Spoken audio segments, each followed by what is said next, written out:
खैराबारिनि महिरंग फथिनासालियाव एबसुआ मुंख्लं सान खुंदों।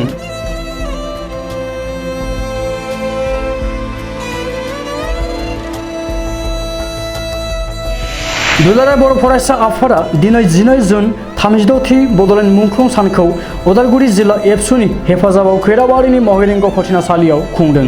हाबाफारि बादियै फुंबिलिनि गोथार आर'जखौ जागायनानै आफादनि फिरफिलाखौ ससे बिरहोयो दुलाराय बर' फरायसा आफादनि बानस आफादगिरि मुस्रि खोरोमदाव औवारिया। मुंख्लं सुजित नार्जारिनि सावगारियाव बिबार बावजेनो दुलाराय बर' फरायसा आफादनि बोसोनगिरि मानगोनां मुस्रि खुंख्रा स्वर्गियारिया आरो बड'लेण्ड मुंख्लंफोरनिसिम बिबार बावजेनो मिरु एबसुनि बारगौ लोगो आफादगिरि मुस्रि बिरसन हायनारिया। फिरफिला बिरहोनायजों सोमोन्दो लाखिनानै लाखिनाय बिबुंथियाव मिरु एबसुनि बानस आफादगिरि मुस्रि खोरोमदाव औवारिया आलादा रायजो बड'लेण्ड सोमावसारनायनि सायाव बिबुंथि लाखिनानै मुंख्लंफोरा जोंनि थुलुंगा, बेखायनो बड'फानि थांखिजों एबसुआ जेब्लायबो आवगायगासिनो होननानै बयखौबो मुंख्लंफोरखौ मान होनो थाखाय खावलायो।